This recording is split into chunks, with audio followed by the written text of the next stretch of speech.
오늘 나눌 하나님 말씀 누가복음 5장 36절에서 39절까지 말씀 제가 봉독합니다. 또 비유하여 이르시되 새 옷에서 한 조각을 찢어 낡은 옷에 붙이는 자가 없나니 만일 그렇게 하면 새 옷을 찢을 뿐이요 또 새 옷에서 찢은 조각이 낡은 것에 어울리지 아니하리라. 새 포도주를 낡은 가죽 부대에 넣는 자가 없나니 만일 그렇게 하면 새 포도주가 부대를 터뜨려 포도주가 쏟아지고 부대도 못 쓰게 되리라.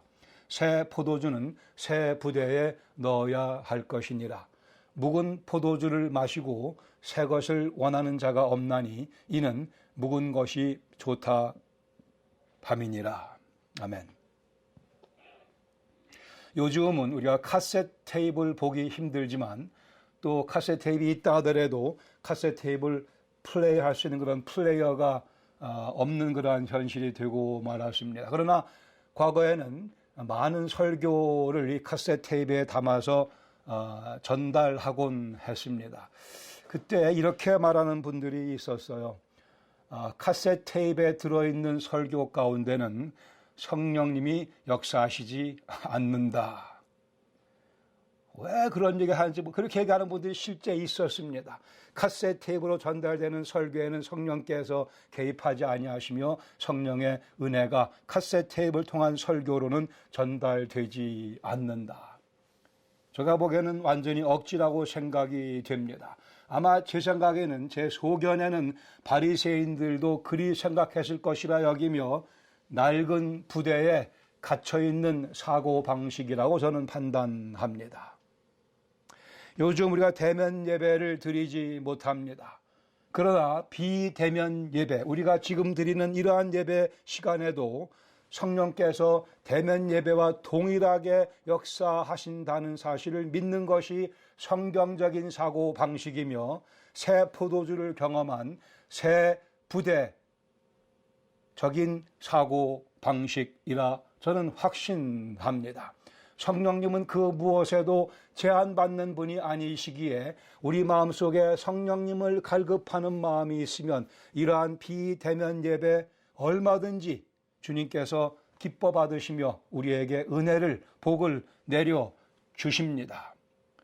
아마도 역시 바리새인들은 비대면 예배에는 하나님의 은혜가 임하지 않는다고 가르쳤을 가능성이 많이 있다고 저는 생각하며 이 역시 낡은 부대에 갇힌 사고방식이라 봅니다.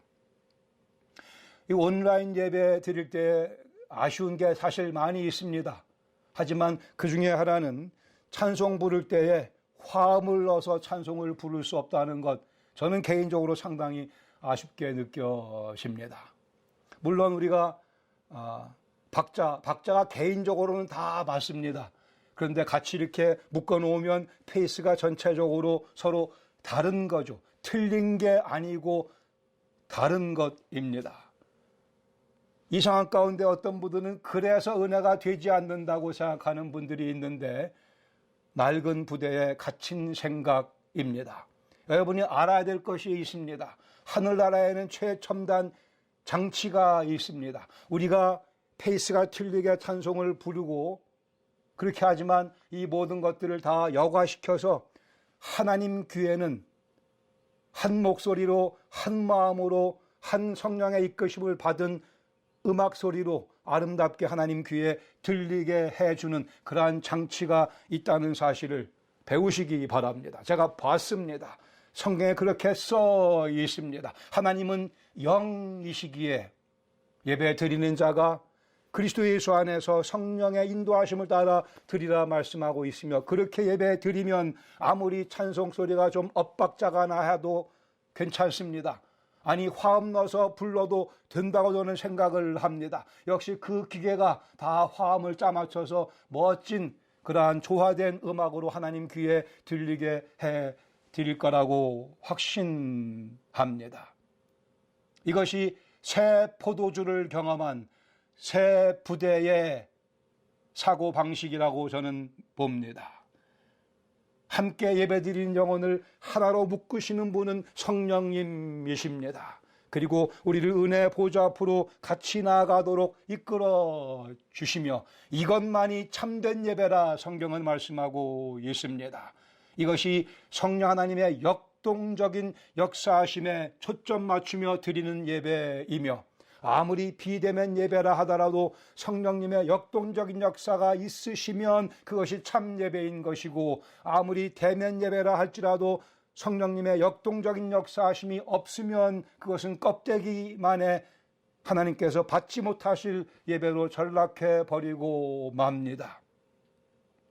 종교라는 틀에 박힌 생각은 성령님의 역사를 제한하게 되며 예수 그리스도의 복음의 능력을 제한하게 됩니다. 오늘 예수님의 명언 시리즈 두 번째로 새 포도주는 새 부대에 넣어야 할 것이니라, 이 말씀 같이 묵상하며 상고하기를 원합니다. 본문 누가복음 5장 36절에 보시면 예수님께서 비유적으로 말씀하십니다. 새 옷 조각을 낡은 옷에 붙일 수 없다고 하십니다. 또 비유하여 이르시되 새 옷에서 한 조각을 찢어 낡은 옷에 붙이는 자가 없나니, 그 첫 번째 이유는 만일 그렇게 하면 새 옷을 찢을 뿐이요. 새 옷 조각을 찢음으로 새 옷도 망가지며 새 옷 조각을 낡은 옷에 붙여버리면 새 옷에 있는 그 실이 낡은 옷에 있는 실을 잡아당김으로 해서 낡은 옷도 더 망가지게 된다는 당연한 현실적 이치입니다. 낡은 옷을 고칠 수도 없고 새 옷은 새 옷대로 찢어져 망가지게 된다는 말씀이죠. 두 번째 이유는 또 새 옷에서 찢은 조각이 낡은 것에 어울리지 않기 때문이라 말씀하십니다. 어울리지 않는다고 말씀합니다. 우리 피자 먹을 때 김치랑 같이 먹으면 저는 사실 더 맛이 있더라고요. 그러나 피자와 새우젓 어울리지 않는다 생각을 합니다. 그 맛있는 치즈케이크, 또 그 맛있는 김치라 할지 모르겠지만 치즈케이크를 김치랑 같이 먹으면 어울리지 않는 것입니다. 어울리지 않는다고 말씀하신 주님의 이 가르침을 기억해 두시기 바랍니다. 두 번째 비유적인 가르침 또 말씀하십니다. 37절에 새 포도주를 낡은 가죽 부대에 넣는 자가 없나니, 새 포도주는 새 부대에 넣어야 한다고 말씀합니다. 첫 번째 이유는 만일 그렇게 하면 새 포도주가 부대를 터뜨려 포도주가 쏟아지고 부대도 못 쓰게 되리라. 여기 가죽 부대는 양이나 염소의 가죽으로 만들었습니다. 시간이 지나면서 가죽은 당연히 낡아지게 되고 내용물을 지탱하는 힘과 그 신축성이 약해지게 마련입니다. 더욱이 새 포도주를 집어넣으면 새 포도주의 그 계속해서 발효하는 힘 때문에 낡은 부대는 새 포도주의 그 힘찬 발효의 힘을 감당치 못하게 됩니다. 그러기에 새 포도주는 신축성이 좋은, 신축성이 강한 새 부대에 담아야 합니다. 낡은 부대는 새 포도주의 그 힘을 감당하지 못하고 터져버리게 되고 맙니다. 여기서 새 포도주란 구약 성경의 가르침을 완성하시는 예수님의 가르침을 의미합니다. 새 포도주란 구약 성경의 모든 약속을 성취시키시는 예수님의 십자가와 부활의 복음을 의미합니다. 결국 예수님께서 도래시키신 하나님의 나라, 이 땅 위에 이미 세워졌으며 확장되고 있고 그 완성을 기다리는 하나님의 나라를 의미합니다. 낡은 부대는 바리새인들의 율법주의를 지칭합니다. 예수님께서는 유대주의를 단지 개혁하기 위해 오지 않으셨습니다. 단순한 개혁, 리폼이 아니고 완전히 새롭게 틀을 창조하시기 위해 오신 분이십니다. 구약 성경의 완벽한 가르침 위에 새 언약을 더하심으로 해서 하나님의 계시가 완성되는 파격적인 은혜의 복음을 우리에게 전달해 주기 위해 예수님께서는 우리를 찾아오셨습니다. 이 파격적인 은혜의 복음 새 부대에 담아야 합니다. 율법주의는 이 파격적인 은혜의 힘을 감당할 길이 없습니다. 예수님의 가르침을 그러기에 유대주의 틀에 담을 수 없습니다. 예수님의 가르침은 발효하는 힘이 너무나 크고 강해서 바리새인들의 낡은 부대가 그들의 종교의식에 찌들어 있는 그 사고방식이 감당할 수 없다 말씀하십니다. 예수님의 복음은 유대주의라고 하는 그 구조, 그 틀에 비해 너무나 다이내믹, 너무나 역동적이기 때문에 감당을 못하기에, 그러기에 새 포도주는 새 부대에 담아야 한다고 주님께서 가르쳐 주셨습니다. 두 번째 이유는 묵은 것을 좋아하는 자들은 묵은 포도주를 마시고 새 것을 원하는 자가 없나니 이는 묵은 것이 좋다 함이니라. 많은 사람들이 새 포도주를 실제 좋아하지 않는다고 주님께서 경고적으로 말씀하십니다. 현실에 대한 묘사이기도 하며 엄중한 경고이기도 합니다. 적지 않은 사람들이 종교의식의 틀에 생각이 고착되어 있으며 여기 메시아로 찾아오신 예수님의 그 신선한 가르침을 듣고도 그 신선한 가르침보다 묵은 옛 가르침에 더 마음을 두고 거기서 헤어나오기를 원치 아니하는 사람이 많이 있다고 말씀합니다. 바리새인들과 예수님을 거부하는 사람들의 고집을 지적하고 계십니다. 묵은 것이 더 좋다 함이니라. 자기들이 만들어낸 종교에 집착하며 자기들이 만들어낸 자기 나름대로의 어떤 규율에 집착하며 진리는 거부하는 고집에 관한 묘사요 주님의 경고입니다. 본문 가운데 두 개 정도의 교훈을 함께 나누기를 원합니다. 첫 번째, 복음의 독특성과 탄력성을 이해합시다. 복음의 독특성과 탄력성을 이해합시다.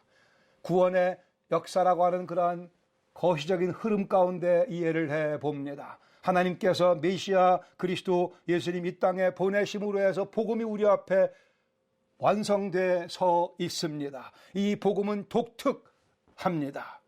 은혜가 압도합니다. 은혜가 압도합니다. 율법주의가 아니고 예수 그리스도의 복음은 전무후무한 유일한 진리입니다. 그 복음의 주된 내용은 은혜입니다. 즉 우리의 선행으로 하나님이 원하시는 그 기준에 도달할 수 없기에 하나님께서 죄인을 의롭다 하심으로만, 하나님께서 죄인을 의롭다 하셔야만 죄인이 의인으로 바뀔 수 있다고 성경은 가르치고 있으며 이 이외의 가르침은 모두가 다 거짓이며 사람들이 만들어낸 이야기에 지나지 않습니다. 우리를 의롭다 하시는 하나님께서 말씀하시기를 내가 의롭다 해야만 죄인들이 의로워질 수 있으며 그 은혜를 얻는 방법은 예수 그리스도의 십자가요 그리스도의 부활이라고 말씀을 하고 있습니다. 그 은혜의 결정체는 예수 그리스도의 십자가와 그 부활의 능력입니다. 로마서 3장 21절 말씀하기를 이제는 율법 외에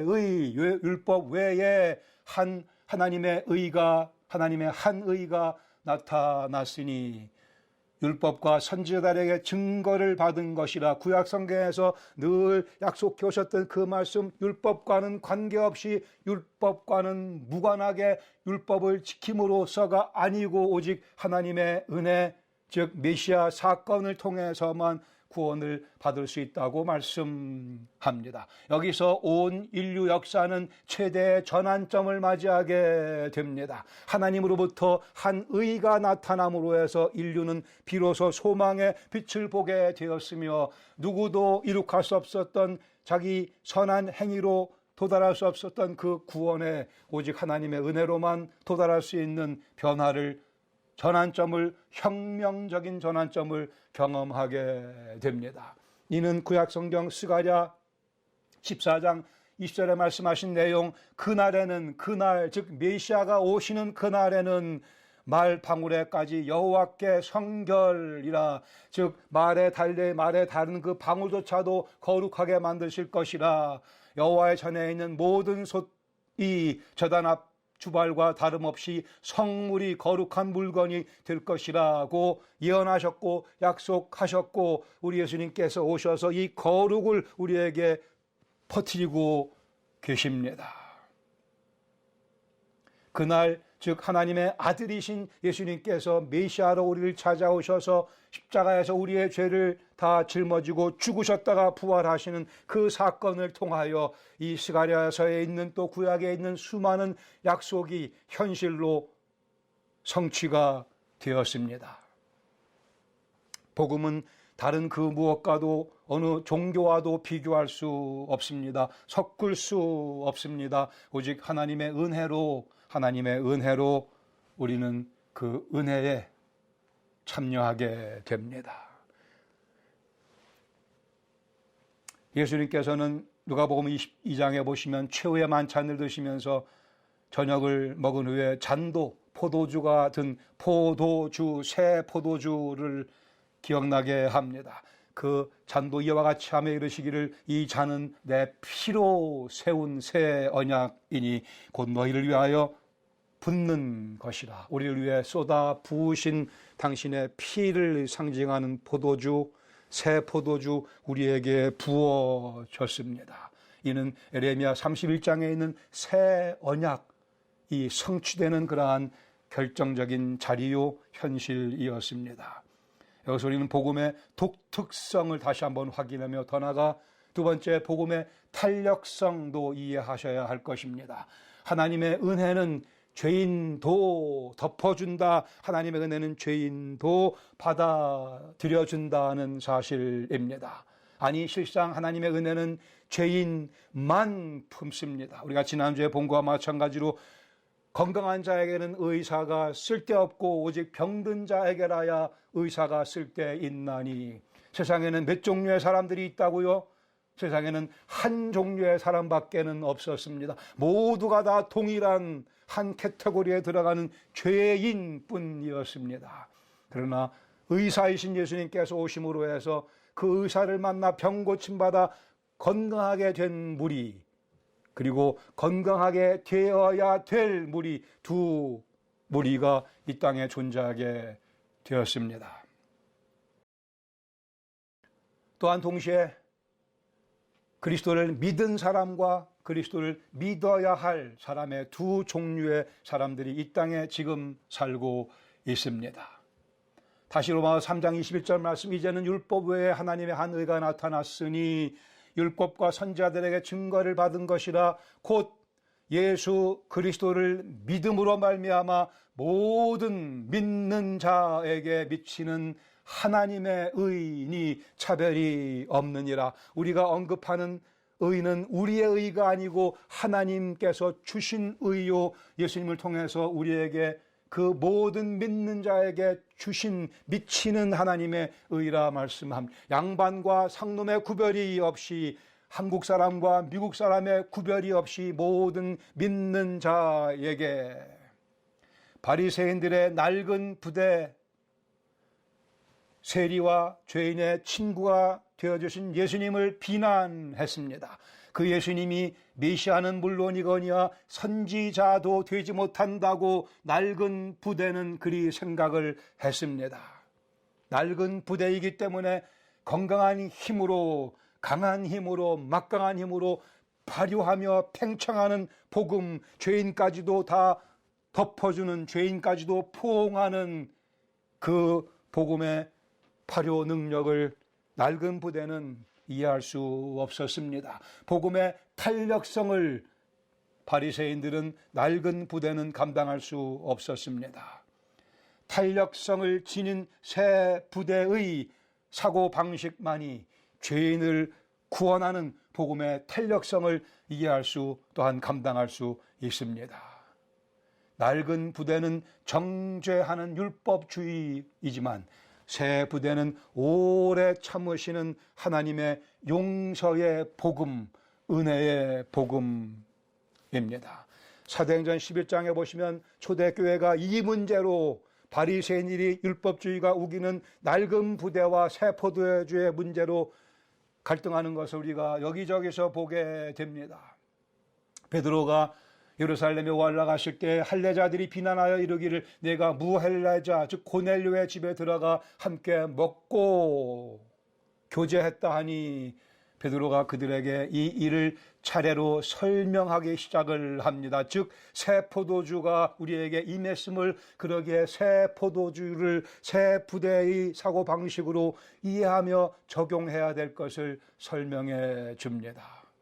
십자가는 할례자와 무할례자를 구별하지 않는다고 베드로가 역설하게 되며 우리가 사도행전 15장을 위시해서 사도행전 전체에서 보는 것과 마찬가지로 사도들은 복음의 독특성과 복음의 탄력성을 죄인만을 오히려 포옹하며 임브레이스하며 죄인을 덮어주는 받아주는 은혜에 대한 설명을 하는 것을 우리는 보게 됩니다.